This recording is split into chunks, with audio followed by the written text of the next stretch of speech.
Hello friends, welcome back to my N creative channel. Friends, अगर आपको मेरी story अच्छी लगती है तो प्लीज़ लाइक से सब्सक्राइब करना ना भूलें। गांव का कच्चा रास्ता पर तपती दोपहर की धूप थी। दूर कहीं से बैलगाड़ी के पहियों की खड़खड़ाहट सुनाई दे रही थी और गांव के बाजार से आती सब्जी बेचने वाले की आवाज़ हवा में गूंज रही थी। यह आवाज़ें तो रोज़ की थी, पर आज गांव में एक और आवाज़ गूंज रही थी। माँ, मैं शहर जा रहा हूँ। रामू ने अपनी माँ की आंखों में देखा। उन आंखों में ममता थी, उम्मीद थी और एक असीम पीड़ा भी थी। बेटा पहली बार इतने दिनों के लिए उससे दूर जा रहा था, पर रामू की माँ यशोदा अपने आंसू पीकर कहा, जा बेटा, शहर जा और अपनी किस्मत लिख, हमारी गरीबी को दूर कर। यह गरीबी ही थी जिसने रामू को शहर जाने पर मजबूर किया। गांव में ना तो कोई काम था और ना ही कोई भविष्य। यशोदा ने अपनी पूरी जिंदगी मेहनत मजदूरी करके गुजारी थी। उसके पति रामू के पिता को गांव में साहूकार का कर्ज उतारते उतारते जान चली गई थी। यशोदा अकेली रह गई थी, पर उसने हार नहीं मानी। उसने रामू को पढ़ाया लिखाया, गांव के स्कूल से लेकर शहर के कॉलेज तक। उसने रामू की हर ज़रूरत पूरी की। लोगों ने कहा, यशोदा लड़का है या मोती, इतना पैसा क्यों लगा रही है, ये सब बेकार है। पर यशोदा ने अपनी टूटी फूटी झोपड़ी में रामू की किताबों को ही अपना गहना बना रखा था। उसने अपना आखिरी चांदनी का कड़ा और सोने की झुमकियों भी बेच दी ताकि रामू की कॉलेज की फीस भर सके। जब वह सुनार की दुकान पर खड़ी थी तो उसकी आंखें नम थी। यह उसके पति की आखिरी निशानी थी, पर उसके लिए रामू का भविष्य उन निशानियों से ज़्यादा कीमती था। उसने मन ही मन सोचा, एक दिन मेरा बेटा बड़ा अफसर बनेगा और मैं उसके गले में यही गहने फिर से देखूंगी। रामू शहर पहुंचा। दिल्ली की भीड़ भाड़, ऊंची ऊंची इमारतें और दौड़ती भागती जिंदगी ने उसको चकाचौंध कर दिया। उसने इंजीनियरिंग की पढ़ाई पूरी की और अच्छे नंबरों से पास हुआ।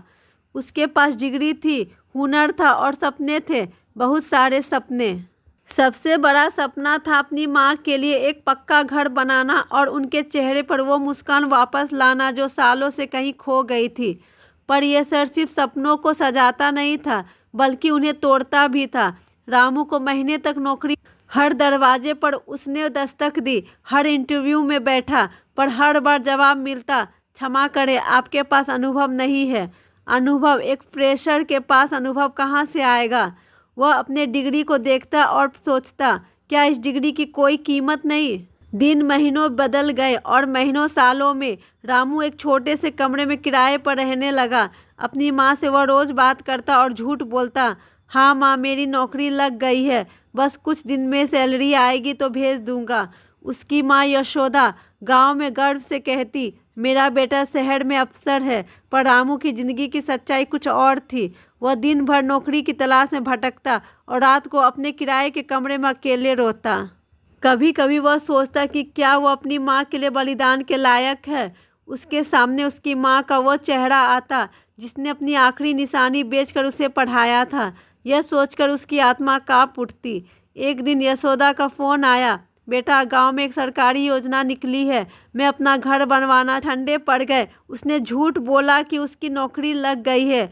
अब वो अपनी माँ को सच कैसे बताए? उसने लड़खड़ाती आवाज़ में कहा, माँ, अभी थोड़ा रुक जाओ, मैं चाहता हूँ कि तुम्हारा घर मैं खुद अपने पैसों से बनवाऊँ।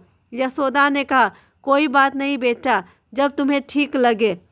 पर रामू जानता था कि अब वह और झूठ नहीं बोल सकता।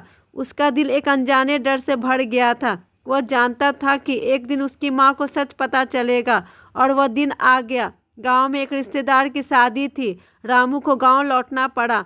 गांव में सबने उसका स्वागत किया, सबने उसे अफसर बाबू कहकर बुलाया। रामू की माँ यशोदा ने गर्व से उसके सबके सामने पेश किया, पर रामू की आंखों में एक अजीब सी खालीपन था जिसे उसकी माँ ने तुरंत पहचान लिया। एक रात यशोदा रामू के कमरे में आई। उसने रामू के हाथ पकड़े और कहा, बेटा, तेरी आंखें कुछ और कह रही है। रामू ने रोते हुए सब सच बता दिया। उसने अपनी माँ के पैरों में गिरकर कहा, मुझे माफ़ कर दो माँ, मैं एक नालायक बेटा हूँ, मैं तुम्हारी उम्मीदों पर खड़ा नहीं उतर सका। यशोदा ने उसे उठाया और गले से लगा लिया। उसकी आंखों में आंसू बह रहे थे, पर इस बार ये आंसू खुशी के नहीं बल्कि दर्द के थे। यशोदा ने अपने बेटे के सिर पर हाथ फेरा और कहा, बेटा तूने मुझे कोई धोखा नहीं दिया, ये दुनिया झूठी है, तेरा प्यार नहीं। पर उस रात यशोदा ने एक भयानक फैसला लिया। अगले दिन रामू ने देखा कि उसकी माँ घर में नहीं है। वो गांव में हर जगह ढूंढने लगा पर यशोदा कहीं नहीं मिली। रामू का दिल बैठ गया, उसने कुछ अनहोनी की आशंका हुई। और फिर एक गांव वाले ने बताया, तेरी माँ को शहर की बस में जाते देखा था। रामू भागा भागा बस स्टेशन पहुंचा। उसने आखिरी बस को जाते देखा। उसने सोचा कि उसकी माँ ने उसे छोड़ दिया है। वो अपनी तकदीर पर रो रहा था जब उसके मोबाइल पर एक मैसेज आया। मैसेज यशोदा का था, बेटा मुझे पता है कि तू परेशान है, मैं दिल्ली जा रही हूँ, तेरे लिए काम ढूंढूंगी। तूने मेरी हर उम्मीद पूरी की है, अब मेरी बारी है। रामू का दिल टूट गया। वो तुरंत दिल्ली की ओर भागा। वो जानता था कि उसकी माँ की उम्र ज़्यादा है और वह शहर की भीड़ भाड़ में खो जाएगी। दिल्ली पहुँचते ही वो पागल होकर अपनी माँ को ढूंढने लगा। उसने हर बस स्टैंड, हर स्टेशन पर जाकर यशोदा को ढूंढा। कई दिनों की तलाश के बाद रामू ने अपनी माँ को एक ठेले पर सब्जी बेचते हुए देखा। यशोदा की साड़ी फटी थी और उसकी आंखों में थकान थी। उसने अपनी माँ को आवाज़ दी, माँ। यशोदा ने रामू को देखा। उसकी आंखों में एक अजीब सी चमक थी। उसने कहा, बेटा मैं तेरे लिए काम ढूंढ रही थी पर काम कहाँ है, इसलिए मैंने सोचा कि हम खुद काम करेंगे। गांव में तो सब्जी बेच ही लेती थी, तू मेरा हाथ बटाएगा। रामू ने देखा कि उसकी माँ के हाथ खाली थे। उन हाथों में ना तो कोई सोना था और ना ही कोई गहना। उन हाथों में बस काम करने की लगन थी। रामू अपनी माँ के सामने सिर झुकाकर बैठ गया। उसने सब्जी के ठेले पर काम करना शुरू कर दिया। शहर के लोग उन्हें अजीब निगाहों से देखते थे। एक पढ़ा लिखा लड़का सब्जी बेच रहा है, पर रामू को अब कोई शर्म नहीं थी। उसके लिए उसकी माँ की इज्जत सबसे ज़्यादा थी।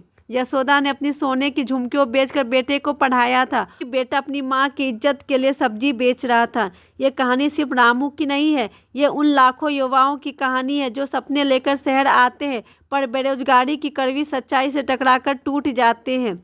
यह उस माँ की कहानी है जो अपने बेटे के लिए सब कुछ कुर्बान कर देती है, पर जब बेटा हार मान जाता है तो वह खुद उसकी हिम्मत बन जाती है।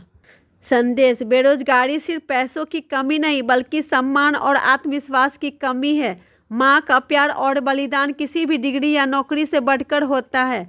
जब सब दरवाजे बंद हो जाए तो उम्मीद का दरवाज़ा हमेशा खुला रहता है। रामू ने अपनी माँ के साथ सब्जी बेचकर एक नई जिंदगी शुरू की। उसके पास अब डिग्री नहीं बल्कि अपनी माँ का हाथ था और यही उसके लिए सबसे बड़ा गहना था।